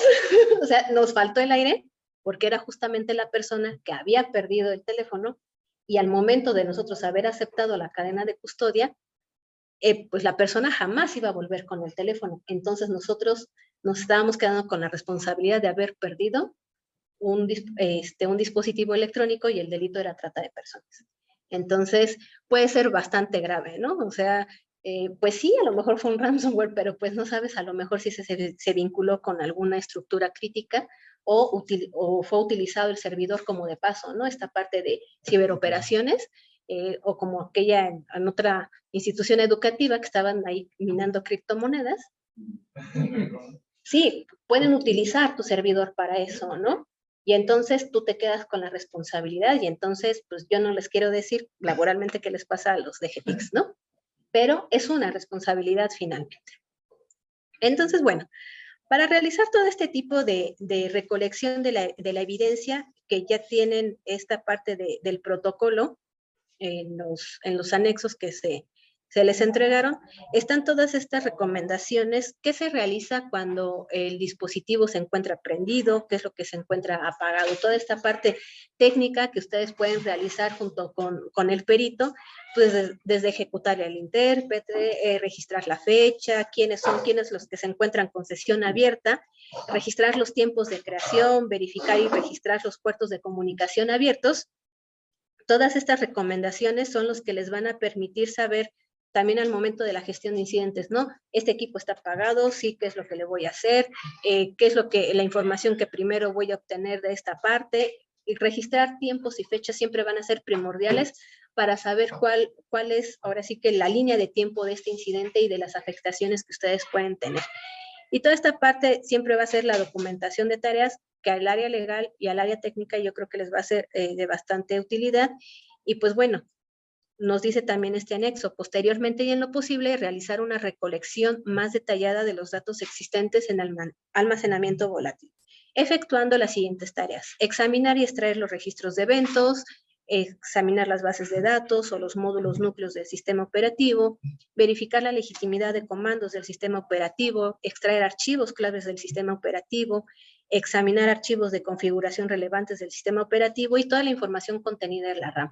Sabemos que la RAM es la parte más volátil de toda la evidencia digital, ¿no? Y esto ya luego lo decimos hasta como denunciado como de formato, ¿no? Pero sí, o sea, lo sabemos y luego no la conservamos y entonces luego queremos saber qué más información hay y entonces le dicen al abogado, y pues bueno, ponle esto también y bueno, ¿cómo lo sustento? ¿Qué es lo que puedo hacer más? Y no sabemos cómo hacerlo más. Toda esta parte son las recomendaciones y toda la información que pueden extraer de cada uno de estos dispositivos. De hecho, este anexo técnico, como les decimos aquí en Guardia Nacional, está trabajado parte técnica y parte legal, ¿no? La parte técnica ya operando con todas las herramientas y con todos los comandos, ya puede decirnos específicamente qué podemos obtener desde las estadísticas, desde los archivos de usuarios o los archivos temporales. Toda esta parte va a constituir también evidencia digital y como les decía ahorita de manera previa, ¿no? ¿Qué vamos a hacer si el equipo está prendido y qué vamos a hacer si el equipo está apagado? No es lo mismo. Otros llegan y dicen, desconéctalo de la red, apágale. No, y la verdad es que esto también es cierto. Podría parecer chiste, pero la verdad es que les juro que no. En otro incidente que atendimos, pues resulta que le hablan al responsable de DGTIC y les dice, oye, no podemos entrar al sistema, no podemos operar. Le empieza a describir el agente que tiene a su cargo prácticamente que está sufriendo o que sufrió un ransomware, ¿no? En este caso fue un ransomware. Digo, si es técnico y experimentado, porque es el DGTIC, pues yo creo que lo prudente no hubiese sido haberles dicho, apágale. Y fue lo primero que les dijo, y está documentado que les dijo, no, tú apágalo y vuélvelo a prender, ¿no? Digo, eso lo haría a lo mejor yo, ¿no?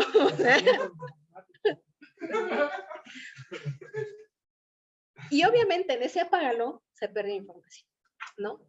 Y fue este mismo DGTIC que, bueno, la institución afectada puso una cámara para empezar, ya que nos hace la consulta, para empezar a vigilar los accesos al sistema, ¿no? Porque tenían ahí ciertas cuestiones que les parecían muy raros, y pues fue la persona que entró a empezar a borrar información, ¿no? Entonces, pues bueno, por ahí ya pudieron soportar más sus acciones legales, pero bueno, la verdad es que esto también está hablando de que hay una vulneración a la seguridad física, ¿no? Donde está el servidor, ¿no? Entonces, es importante, ¿no? También en esta parte, a lo mejor si me corren pueda yo ganar alguna parte, pero pues ese dinero lo voy a utilizar para un procedimiento penal también, ¿no? Entonces, sopesar todas estas partes, ¿no? Por ejemplo, otra persona de TI me decía, bueno, es que sabes que acaba con el problema, lo corro y ni tú te peleas ni yo me peleo. La verdad es que en muchos casos también se da con esas partes de fraude, que bueno, ya yo identifiqué a quien está cometiendo estos ilícitos y ya mejor lo corro. No, o sea, les pedimos por favor, o sea, sí córranlos, pero no solamente déjenlos ir así como de manera libre, ¿no? ¿Por qué? Porque esto fomenta entre las empresas, al rato, si se contrató con la empresa A, al rato va a ir con la empresa B de TIC y pues va a resultar enteramente lo mismo, ¿no? Y seguimos replicando toda esta parte, no por la parte de, ay, es que tengo que ir al Ministerio Público, ay, es que le tengo que decir, ay, es que, y no, y es que en esta parte de empezar, siempre les digo, empezar una frase con el es que, ya perdimos todos, ¿no? Y pues bueno, en esta parte del anexo les muestro cómo está esta identificación y embalaje que veíamos. Si observan, bueno, este es CPU, y tiene un solo número de identificación, ¿no? En este caso es 12, es el indicio 12, quiere decir que hay 11 indicios más que deben estar registrados en la respectiva cadena de custodia. Al abrir el embalaje que en este tipo de casos se tiene, pues bueno, vemos que está una bolsa. ¿Pudiera alguien decir, no tenían otra bolsa? O, pues, me habla de las bolsas de Ziploc. Sí y no. ¿Por qué? Justamente este desgaste nos está dando una referencia que ha sido manipulado exactamente por mayores personas. Pero también en las partes, si se fijan, donde está la cinta de evidencia, también por ahí se ha aperturado el indicio. Cada vez que ustedes aperturan un indicio, tienen que abrirlo por una parte diferente. Si ya lo abrí por acá arriba, ahora lo voy a abrir por acá abajo. Si lo abrí por el lado derecho, ahora lo voy a abrir por el lado izquierdo, ¿no? Y esa es la forma en la que se está realizando. Y en la parte de etiquetado, como vemos, este es un indicio 4 desde un teléfono. Lo voy a hacer un poquito más grande para que puedan ver. Aquí está el nombre del perito, la fecha, en este caso es una carpeta de investigación, la hora en lo que lo está realizando, y pues bueno, está esta descripción completa del indicio, ¿no? Como es el número de serie, como es el email, la compañía, también que tiene una tarjeta micro SD o sin tarjeta micro SD. Toda esta parte corresponde la evidencia digital, y en caso de tener ustedes un evento delictivo que pueda ser llevado a juicio, pues bueno, va a ser importante para tanto las vinculaciones a proceso, para toda la etapa de juicio.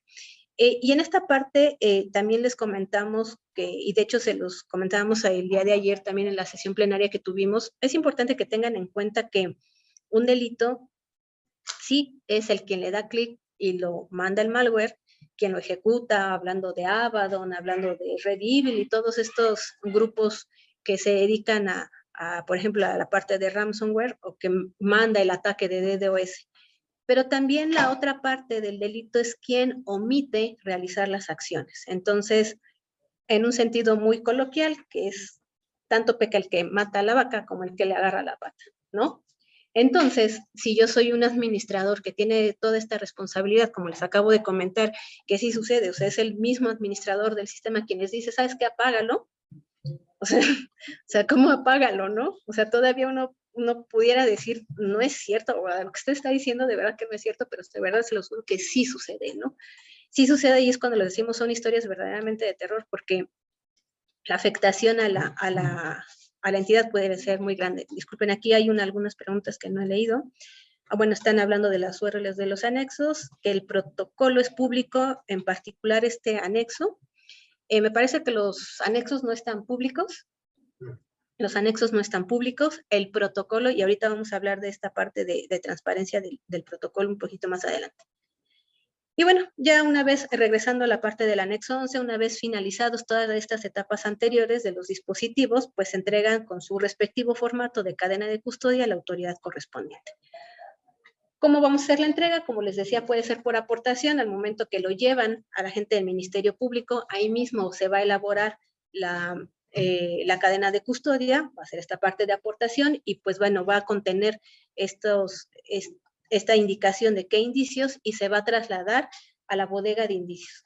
En el traslado también ha habido qué situaciones importantes. Bueno, se me cayó el disco duro, ¿no? Y pues bueno, ya cuando se quiso, hicieron todo perfecto, ¿no? Tienen todo documentado, y al final se les cayó. Si esto no lo anotan, si esto no se ve, y al momento en que el perito lo va a analizar y no se puede, va a decir, pues bueno, probablemente existe un daño lógico, ¿no? Existe un daño lógico y ya no se puede decir, bueno, hoy voy a la empresa que me la dé. Era lo único que tenía. Y entonces, para el que lo trasladó, es responsabilidad, ¿no? ¿Qué pasó? ¿No? O, híjole, le puse todavía ahí los imanes, las tarjetas que traía y demás, también se pueden magnetizar. Sí. Entonces, en el traslado es bastante importante, uno, que la persona tenga todos estos cuidados necesarios y conocimientos para saber que, pues bueno, no se me puede caer el disco duro, ¿no? Y obtenerlo en los soportes correspondientes, que al momento de sufrir una caída no se pueda dañar el dispositivo, verificar que estos embalajes también coincidan, que se encuentren debidamente sellados, que sí sean las personas. Si estamos hablando, luego muchas veces cambia, ¿no? En los años, cuando cambiamos de año, seguimos poniendo 2021 y no 2022, y si lo dejamos así, también se afecta, y son cosas que finalmente las contrapartes o las defensas o las personas que tengan responsabilidades en estos tipos de incidentes de seguridad de la información van a aprovechar justamente para empezar a demeritar nuestras actividades que hayamos realizado, ¿no? Siempre es importante registrar los ingresos y salidas de la bodega temporal de los indicios. Si ustedes antes de aportarla la guardaron en un lugar muy seguro, bajo llave y demás, así aportarlo, qué condiciones climáticas tenía. Todo esto siempre va a ser importante para siempre asegurar la mismidad de la información. Y bueno, ya finalmente el análisis que correrá a cargo de las autoridades correspondientes, pues se van a hacer a través de herramientas especializadas, como en el caso de Guardia Nacional, también como en el caso de las unidades de policía cibernética con las que cuentan ya actualmente los estados, realizarán este tipo de análisis. Y que bueno, este tipo de análisis también aquí está de manera general cómo se realiza al interior de las unidades, su almacenamiento y la recepción, para tener una salida definitiva de este apartado. Es un poquito extenso este anexo 11, y bueno, este es el formato utilizado para la cadena de custodia, que es derivado de la Guía Nacional de Cadena de Custodia. Aquí podemos observar el número de referencia, que era lo similar al llamado, la carpeta de investigación, la institución, el folio, el lugar de intervención, dónde estamos siguiendo, dónde está el servidor, dónde está el centro de datos, la hora en la que llegamos, y todos estos procesos se van a ir registrando, ¿no? Aquí está la identificación, la descripción del indicio, en dónde se encontraba y la hora en la que lo empezamos a recolectar. Todo esto se llena ya una vez que ustedes hicieron el otro apartado, y esto es un resumen de los procesos y de las acciones que se hacen por cada uno de los procesos. En total son siete procesos. Y en la parte de indicios digitales es muy relevante siempre tener el hash del dispositivo digital. Esta también ha sido de las preguntas, por ejemplo, de controversia en materia, ya hablando de juicios orales, en los que, bueno, cuando se le pregunta al perito parte de esta mismidad de la información, cómo la tiene documentada, cómo la tiene descrita, bueno, también el hash puede resultar bastante relevante, ¿no? Y son todas las acciones que se hacen en cada parte. Este anexo 11 también contiene un apéndice B de definiciones, desde que para juntar esta parte técnica y la parte legal de qué es una bodega de indicios, qué es una cadena de custodia, qué es cómputo forense, a qué nos referimos con embalaje, con etiquetado, con identidad, el lugar de la intervención, cómo vamos a priorizar estos indicios, registro de cadena de custodia, sellado y traslado, de manera general. También tenemos este anexo del anexo, este apéndice C de buenas prácticas forenses para el análisis de las unidades de almacenamiento electrónico, desde la sanitización, bloqueo contra escritura, creación o imagen del clon forense, ¿no? Que todo esto siempre ayuda, ¿no? El uso de bolsas de jaulas de Faraday para evitar justamente toda esta, inhibir las señales de radiofrecuencia. Y tenemos el apéndice D, documentos de apoyo en consulta, para empezar, que será el Código Nacional de Procedimientos Penales, la Guía Nacional de Cadena de Custodia y también la norma mexicana, la NICE, la 289, que pues nos va a hablar justamente de las tecnologías de información y su metodología para el análisis forense de datos y guías de ejecución, ¿no? Que esta es la parte más técnica con la que ya pueden trabajar ustedes con las herramientas especializadas. Esta es la parte del anexo 11, y pues vamos a regresar rápido a la presentación para empezar con la parte de la denuncia.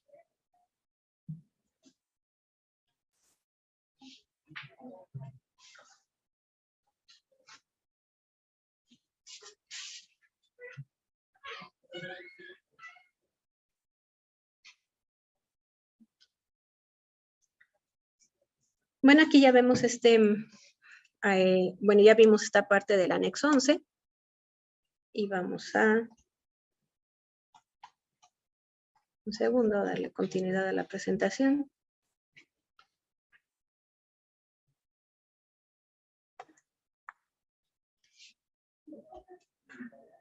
Okay. ¿Cuáles son las recomendaciones que vamos a realizar para la presentación de denuncias y reserva de la información? Bueno, supongamos que ya de este evento de seguridad y vamos a hablar otra vez, tomando como ejemplo un ransomware, porque es un evento que sí involucra la comisión de una conducta delictiva, o para ser más específicos, de un acceso ilícito a nuestros sistemas, que es la parte con la que necesariamente tienen que apoyarse con su área legal. Y muchas veces en algunas entidades, pues lo primero que le dice, urge que presentes la denuncia, ¿no? Pero urge que lo hagas ahorita. Entonces, al momento que ustedes están entre la gestión del incidente, recopilando y recolectando la información que va a ser aplicable, que es toda esta evidencia digital, me queda claro que no van a pasar 2 días, ¿no? Y muchas veces, si el incidente les ocurrió el viernes, quieren que el lunes o el martes, a más tardar muy temprano, ya estén presentando la denuncia. Y pues, si pueden, háganlo. La recomendación es que siempre la denuncia sea lo más completamente posible de información que tenga. ¿Por qué? En una ocasión también ya nos tocó que presentaron la denuncia y en los hechos describían lo que es un ransomware, no el ransomware que le había afectado a la empresa. Entonces, cuando la ve el Ministerio Público, pues sí, me está describiendo lo que es un ransomware. ¿Fue lo que les pasó? No. Y entonces le dice, tienes 3 días para venírmela a presentar, ¿no? Entonces, el tiempo que pasó el área legal trabajándola y yendo a la gente del Ministerio Público, nada más por decirle, ya la presenté, la verdad es que no sirvió. No sirvió porque fue pérdida de tiempo, no sirvió porque el área legal pudo estar, como les decía, trabajando con ustedes y muévela aquí, muévela acá, muévela allá. Toda esta parte, por ejemplo, legal que también tuvimos, sabemos, por ejemplo, nosotros cómo conectan a los equipos de extracción forense, los dispositivos, sabemos qué información pasa por ahí, sabemos qué información sí se ve y qué información no se ve, ¿no? Al momento en que pregunta la gente del Ministerio Público, no, esto no le podemos decir mientras el análisis. Todo eso hace posible que la colaboración con el Ministerio Público y con otras autoridades sea realmente efectiva. ¿Vas a preguntar? Sí, en cuestión a estos incidentes digitales, ¿son de foro común o foro federal? Va a depender mucho de quién lo sufre. Por ejemplo, tuvimos una afectación en Michoacán y todo se llevó a cabo a través del Ministerio Público de la entidad y la colaboración también. Depende del delito. De manera general, te puedo decir, el artículo 50 de la Ley Orgánica del Poder Judicial de la Federación, ese sí trae cuándo son de competencia federal los delitos y cuándo son de competencia local. También el mismo Código Penal Federal te da en los primeros 10 artículos, ese sí no me acuerdo qué artículo es, pero te dice, a ver, cuando el incidente, por ejemplo, se comete en buques, alta mar, o por ejemplo nosotros que somos de competencia federal, por ejemplo las secretarías de Estado, pues bueno, van a ser competencia federal. Las secretarías de Estado locales se irá yendo a cada una de estas partes, pero ya la misma ley te tiene delimitado cuál es tu actuación federal y cuál es tu actuación local. Ahora, si es un asunto demasiado relevante, ¿no? O sea, que haya sufrido el incidente, la misma federación también puede ejercer su facultad de atracción, ¿no? Entonces, hayamos, por ejemplo, el tema del caso de Conti, del ransomware de Conti, afectó a una dependencia, pero fue tal la afectación que tuvo en este caso el Estado, que el mismo Estado lo atrae, ¿no? Lo atrae y yo lo opero, ¿no? Ahí es cuando rebasa por la importancia, también se tiene algo que se llama facultad de atracción, ¿no? Bueno, y en esta presentación de la denuncia, apoyados por su área legal, ¿qué es lo que vamos a tener? Uno, la identificación de la organización afectada, ¿no? Cuando ustedes lean esta parte, y bien, por ejemplo, me decía un juez con el que trabajaba, lee todo, ¿no? Léelo desde la fecha hasta el final, porque luego también en la fecha nos equivocamos, ¿no? La identificación de la organización afectada, la acreditación de la personalidad, que es que sea el representante legal, su apoderado legal, y las personas que van a estar autorizadas para acceder al expediente, que eso se les llama para recibir notificaciones y contar también con la calidad de asesor jurídico ante el Ministerio Público. Es importante que tengan ustedes y ellos esta calidad de asesor jurídico, en su caso serían asesores técnicos por la especialidad. ¿Por qué? Porque el Ministerio Público, al desconocer de toda esta parte técnica, va a ser muy complejo entender. Ayer comentábamos justo durante las intervenciones que al momento en algunas fiscalías que han visto que son temas de ransomware o de accesos ilícitos, lo primero que dicen, no, yo no lo quiero, yo no lo tomo, que le toque al de allá, ¿no? Entonces toda esta parte, si lo damos demasiado técnico al Ministerio Público que no nos acompaña en el incidente y que no tiene todavía esta capacitación, lo primero que va a hacer es quererle pasar el tema a otros, o al momento que quiera colaborar con nosotros, pues vamos a tener una reticencia, ¿no? mientras nosotros les vayamos explicando paso a paso lo que hacemos de una manera muy simple y muy sencilla, vamos a poder aperturar a las autoridades a nosotros lo que nosotros necesitamos llegar y necesitamos explicar, ¿va? Y bueno, esta es la parte general y la parte importante viene en la relatoría de los hechos. Vamos a empezar con el día, la hora y el lugar en donde ocurrió las cosas. En otro incidente, tuvimos, por ejemplo, ahí que el incidente ocurrió el viernes y no se dieron cuenta hasta el lunes, ¿no? Y entonces, al momento de empezar la relatoría de los hechos, pues empiezan a partir del lunes, ¿no? De dejarlo así, pues bueno, la verdad es que es un error de la entidad haber hecho esto, pero también dejarlo así en la denuncia, pues le va a causar una afectación todavía mayor, ¿no? Entonces vamos a ver, y más si tenemos los registros que el evento empezó el día viernes, pues eso es nuestro sustento para poder empezar la relatoría de los hechos. Pregunta de Gabriel. Sí, pregunta Gabriel Aguilar. Si como universidad tuviéramos una vulneración como ransomware y esta afectara a terceros, ¿tenemos alguna responsabilidad legal si el tercero registra un incidente con GN? Híjole, a ver, no sé, a lo mejor, Gabriel, si pudieras abrir tu micrófono. ¿Se le puede abrir el micrófono a Gabriel? Porque de entrada, mira, a ver, te voy a ir explicando. Sí hemos atendido algunos incidentes de tipo ransomware con universidades.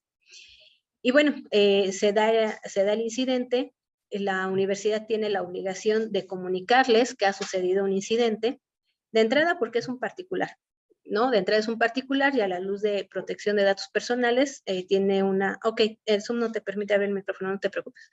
Vamos explicando y ya me dices si vamos contestando la pregunta.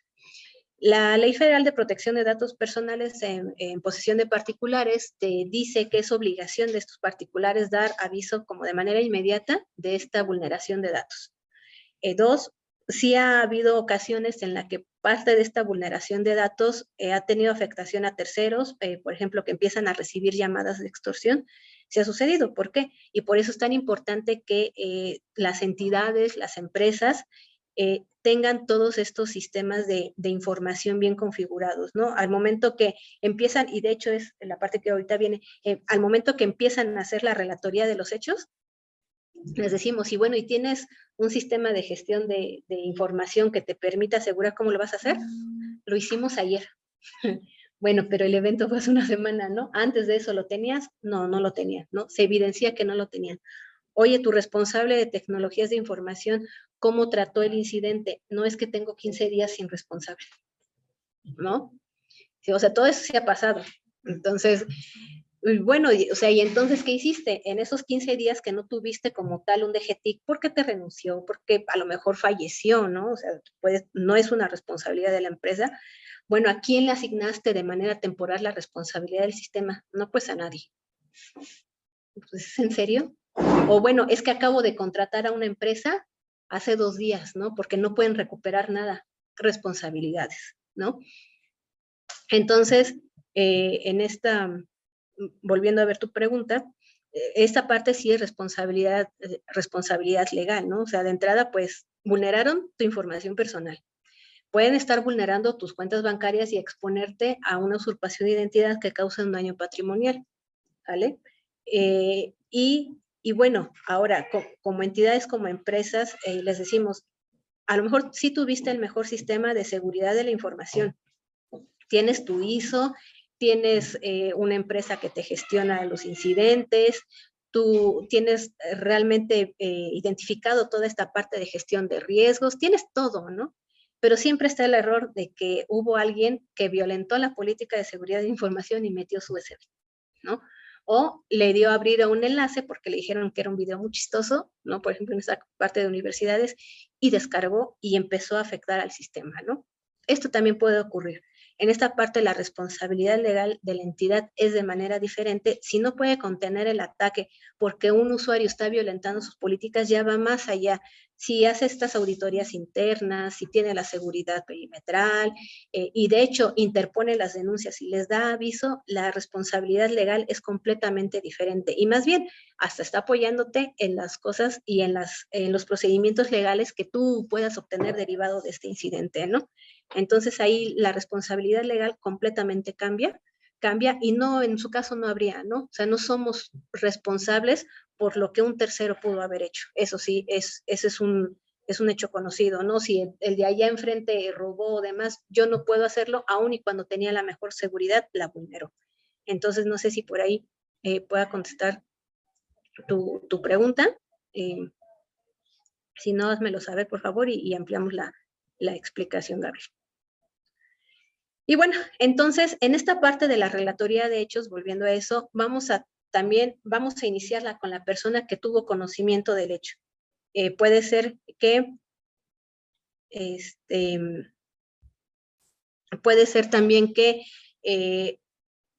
muchas veces ha sucedido, el firewall empieza a mandar las alertas, empieza a mandar el aviso, y la persona que está teniendo conocimiento, la acción siguiente bajo sus protocolos de seguridad, a lo mejor le avisa al DGTIC o le avisa a su siguiente responsable, y toda esta cadena es la que vamos a empezar a describir en la relatoría de hechos, ¿no? Y también nos sirve para armar la temporalidad del incidente. Vamos a describir la situación en particular. ¿Qué detectó? ¿No? ¿Cómo se detectó? ¿Qué procedimientos apliqué? O sea, si detecté que a lo mejor era, no sé, una vulnerabilidad que estaba mandando, y en ese momento llamé a la mesa de servicio, me contestó Pablo, y Pablo, que es el responsable del área, también se comunicó con, no sé, toda esta persona, y qué acciones realizaron, ¿no? Que estén dentro de su protocolo, va a ser bastante importante que lo realicen. Bueno, y que estos procedimientos de seguridad de la información aplicamos, que son necesarios para ejecutar la respuesta y recuperación en torno al incidente cibernético. A lo mejor de inmediato se tomaron las medidas de contención que consistieron en A, B y C, ¿no? ¿Cuáles fueron esas medidas técnicas, ¿no? ¿Basados en qué? Basados en mi protocolo de seguridad que ya tengo. Y al final, ¿qué servicios afecté? Describiendo de forma cuantitativa y cualitativa. Si fueron 2 servidores físicos, 4 servidores virtuales, a lo mejor no se tuvo pérdida de información, esta información sí se va a lograr restaurar, esta modificación de destrucción de la información la hice, la llevé a cabo, sí o no, ¿por qué? ¿Qué tan vital era hacerlo para darle continuidad a mis servicios, ¿no? Que no rebasaran ese tiempo, ¿no? Si la empresa vino y de inmediato me empezó a apoyar, se empezó a hacer todas estas acciones, le notifiqué a quién, en qué momento, bajo qué parámetros, para dar respuesta y recuperación al incidente, y estas acciones realizadas para el servicio resguardo físico y lógico de la información de los dispositivos. Y aquí en esta relatoría de hechos también vamos a mencionar la parte de cómo empezamos a preservar la información, que ya la vimos en el anexo 11. Y con esto vamos a presentar la denuncia, y que debido a la volatilidad de la información, pues bueno, como les decía hace un momento, se deberá presentar ante la gente del Ministerio Público en el menor tiempo posible, sí, pero también con la mayor cantidad de información posible, ¿sí? Vamos a decir, y bueno, ¿y qué pasa si no la presento con toda esa información? ¿No? También nos han preguntado. Pues bueno, vamos a empezar a llenar el expediente con múltiples ampliaciones de declaración, y lo que primero, pues, va a decir el MP, es que también hoy tengo otro caso, ¿no? Pues también los ministerios públicos están saturados por el trabajo, ¿no? Y si nos toca un ministerio público, a un compañero que no tenga todavía esta apertura, pues bueno, le voy a decir, te voy a decir la otra semana, ¿no? Y ya tenemos a la empresa, al cliente, a la misma institución encima, ¿y qué has hecho? ¿Qué acciones me estás dando, no?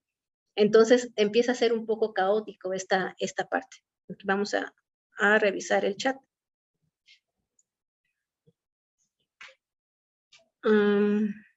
Creo que ya el maestro Radames le contestó. Sí, que si la universidad acredita un debido cuidado, no habría responsabilidad legal tan grande, en efecto.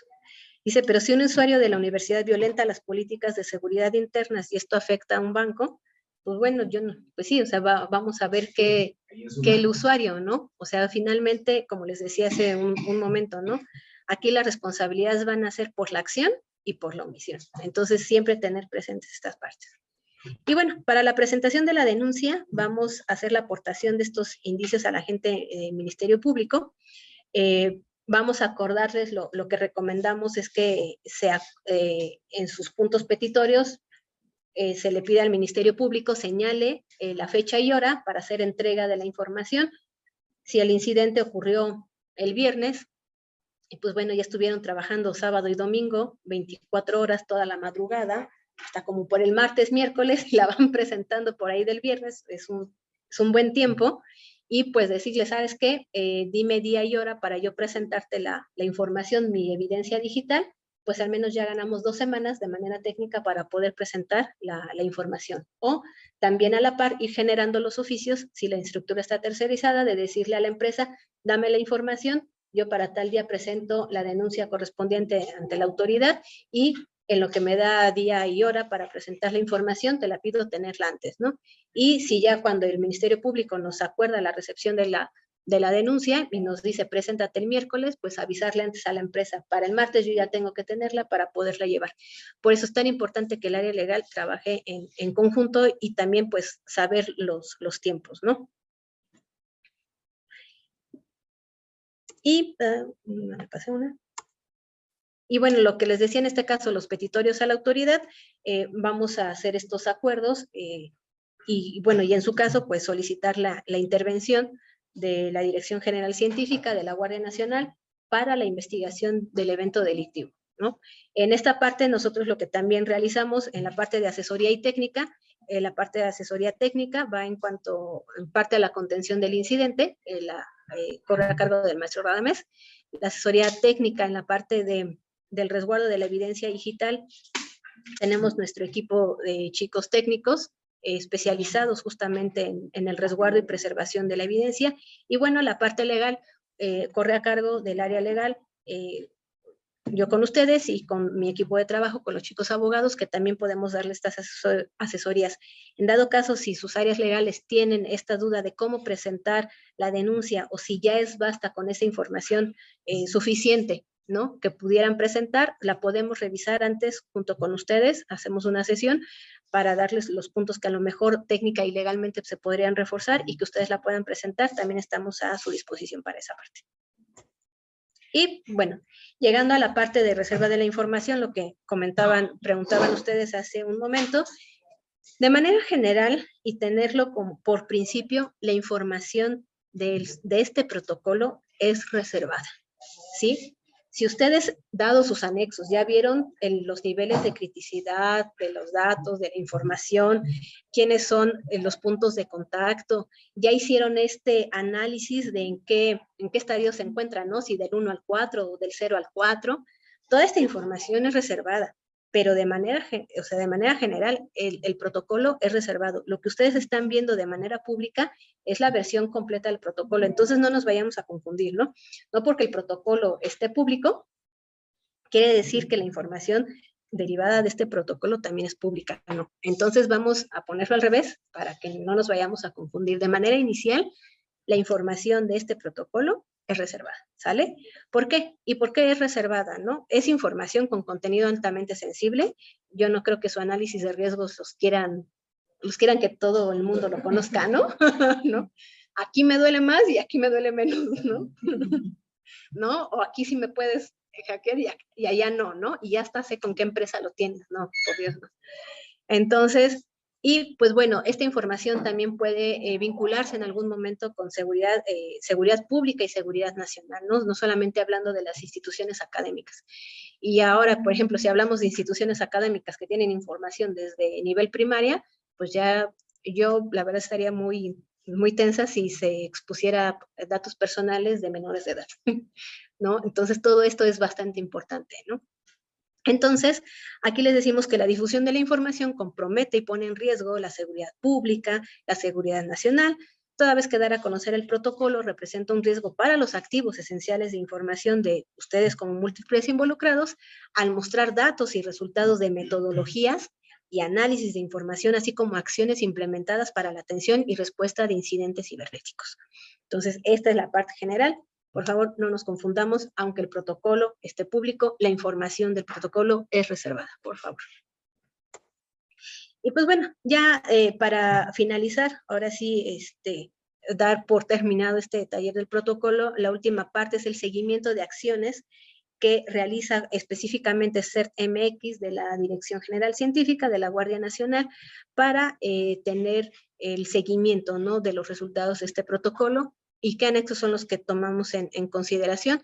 Pues el número de sectores y subsectores identificados, que va a ser la fuente de información de su anexo 2, el número de activos esenciales de información por cada sector y subsector de fuente en el anexo 3, los avances en la implementación por cada uno de estos sectores conforme al cuestionario de nivel de madurez de esta parte del NIST, que lo vamos a ver en el anexo 4, el número de múltiples involucrados, que lo vamos a tener en el anexo 2, el número de incidentes cibernéticos identificados, que va a ser fuente de la información del anexo 6, y que está también en la liga de CERT-MX, y como ven este anexo 6 y derivado de esta relatoría de hechos que les comenté, pues en este anexo 6 está contenido mucho de la información que se ocupa para la denuncia, pero que también se ocupa para identificar tanto los vectores de ataque como para hacer inteligencia, como para compartir con plataformas como el MISP, que está a cargo aquí con el maestro Julio Salas, y que bueno, todo esto nos permite ser más resilientes ante un evento de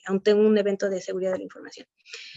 Los avances de implementación de los múltiples involucrados, que están en el anexo 4, tener con esto un reporte trimestral, semestral y anual de los incidentes que nos son notificados al CERT-MX, y que también, pues bueno, esto lo podemos verificar en las ligas, porque también de manera continua, por solicitudes de transparencia, nos solicitan el número de incidentes detectados, generados, identificados, y demás, todo lo que nos quieran pedir vía transparencia, pues también lo vamos a poner a disposición, solamente esta parte estadística, repito, no lo que se trabaja con ustedes específicamente en el protocolo. En los reportes anuales de cumplimiento de los niveles de servicio, a cargo del CERT-MX, que también va a ser esta fuente de información en el anexo 6 y en la liga de CERT-MX.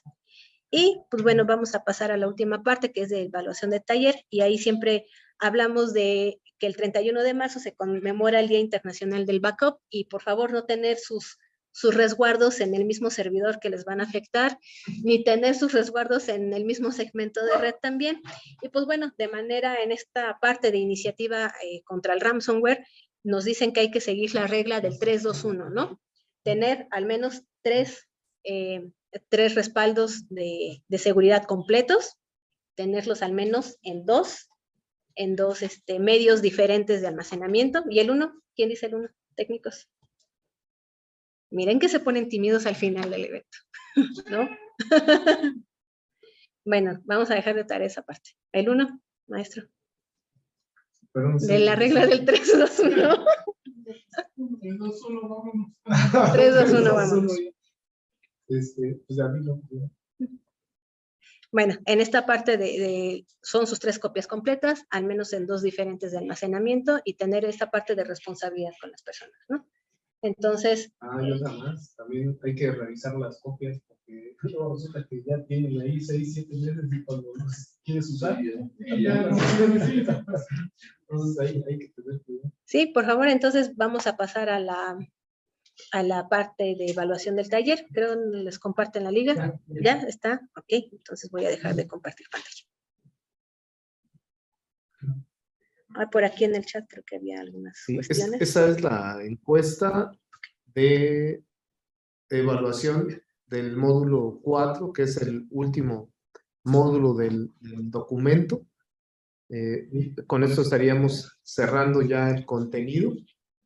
Les reiteramos la invitación para que a partir de las 15:10 del día de hoy se sumen al ejercicio de crisis cibernética, que de manera presencial se va a llevar a cabo aquí en el aula 2, piso 3 de la Torre Smart de la Universidad de Guadalajara, y a los que hayan realizado el registro de manera virtual, pues ya tendrán los datos de enlace. Se van a utilizar la plataforma Zoom en un principio, también Discord para la coordinación de equipos, y la plataforma que nos compartió amablemente Citum Telmex para el desarrollo de este ejercicio.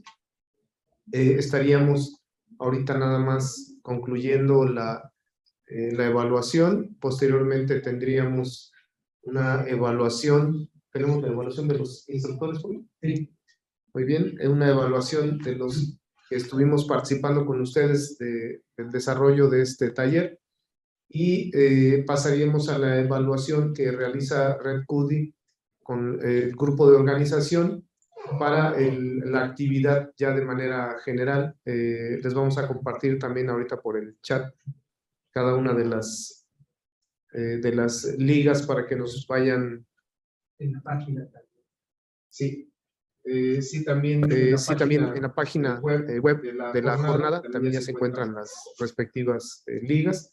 Julio nos acaba de compartir aquí en el chat la evaluación de los instructores y ahorita les vamos a compartir la general que nos compartió Red Cudi para esta actividad. Así que vamos a darles pues algo de tiempo para que puedan irlas realizando cada una. Y pues este tipo de retroalimentación pues nos sirve a todos para poder mejorar sobre todo nuestras participaciones, los contenidos que se definen en los programas y también pues nos permite abundar en temas de interés ya más específicos. De nuestra parte pues con esto estaríamos cerrando nuestra participación, agradecerle al maestro Julio Salas sus intervenciones en el módulo 1 y módulo 3, a la maestra Elizabeth Tenorio en el módulo 4 y un servidor en el módulo 2, y pues de parte de la Guardia Nacional, la Dirección General Científica, agradecerles a todos su amable participación y de verdad creo que cuanto más nos involucramos en este tipo de cuestiones, pues vamos resolviendo muchas cosas del día a día, ¿no? Y todos pues eventualmente nos enfrentamos no solamente a los ataques, sino a los temas administrativos y legales que estas cuestiones también pues conllevan, ¿no? Esperamos que haya sido de interés todo el contenido y pues nos reiteramos a sus órdenes. Muchísimas gracias.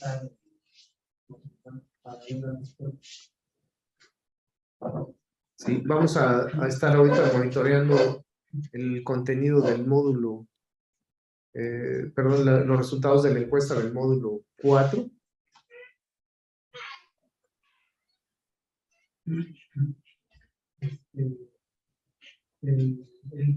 Te mando por el chat aquí. De pronto voy a encontrar para que se vea respuestas. No lo puedes ver. Sí, pues si quieres mejor presentar.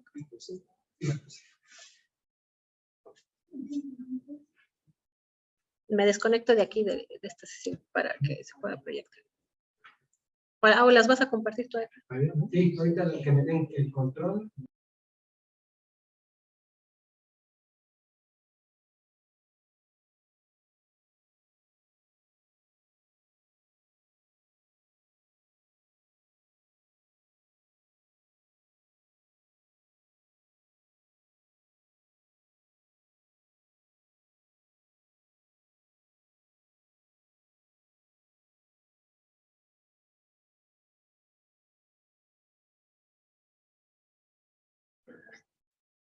También los archivos correspondientes al estándar ISO 27005, sus respectivos anexos y el archivo de Excel que mostramos en esta sección de gestión de riesgos también ya se encuentran pues en la plataforma disponibles.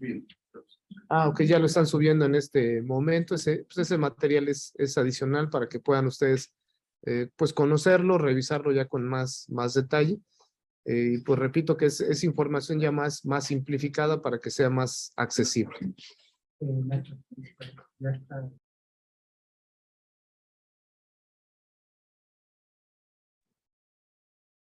Los materiales ya se encuentran disponibles en el sitio web, en la sección correspondiente al protocolo nacional homologado de gestión de incidentes cibernéticos y aparecen como materiales adicionales.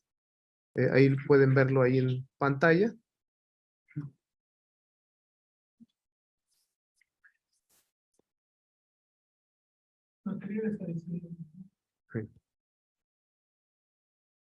Sí, pero en esta sección ahí los van a poder ubicar muy rápidamente.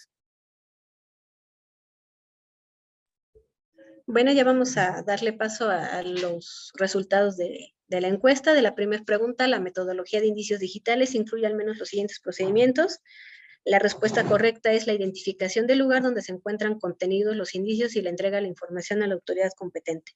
Recordemos que la generación de evidencia y entrega al juez es parte de esta parte de entrega de los indicios y bueno, por aquí tuvimos otros dos, identificación de la persona con quien cuentan los contenidos y entrega a la autoridad competente. La parte de indicios va más allá de la persona, ¿no?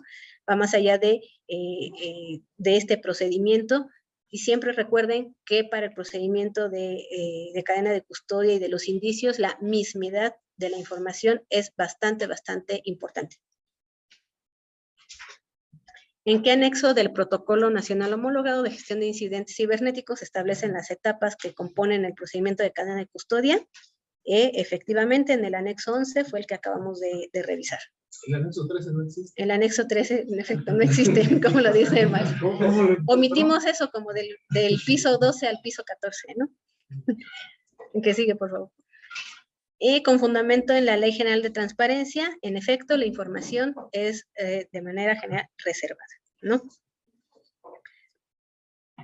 Y dice, ¿por qué se considera que la difusión de la información compromete y pone en riesgo la seguridad pública y la seguridad nacional?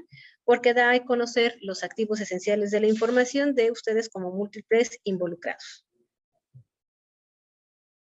Y el seguimiento de las acciones del protocolo se realizará efectivamente a través del CERT de la Dirección General Científica y son los múltiples involucrados, ustedes son los que proporcionan la información a través de estos anexos. Y nosotros como tal realizamos el seguimiento.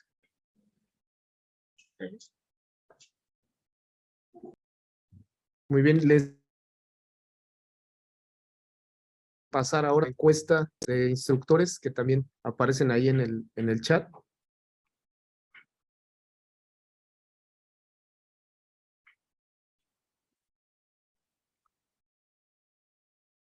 Es muy breve, muy rápido. Vamos a darle unos 5 minutos. Si alguien ya concluyó esta encuesta. Sí, ¿no? 9. Nos faltan todavía algunas personas. Les reiteramos la importancia de darnos esta retroalimentación. Incluso, pues la encuesta es un método, pero si alguien también quisiera comentar algo por el chat, por el micrófono, preferentemente por el chat, si es posible. Adelante. 2 minutos más para terminar la encuesta de evaluación del taller, por favor.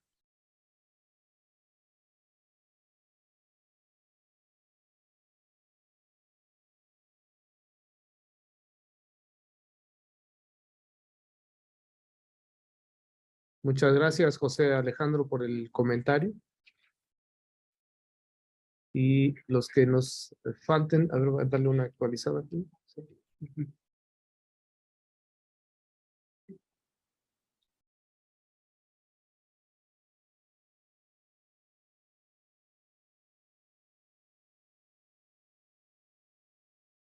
Sí. Muy bien, vamos a dejarle todavía un minuto más a esta encuesta y los que ya concluyeron esta encuesta de evaluación del taller, les pedimos realizar la encuesta que aparece ahí en el chat como forms.gle. Ahorita la volvemos a pegar para que... Esta encuesta es para el grupo de organización sobre la actividad y el contenido en particular de este contenido dentro de todo el programa general.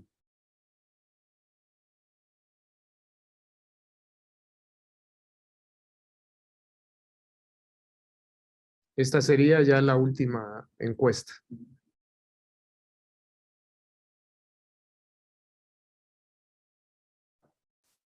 Vamos a darles 5 minutos para contestar esta encuesta.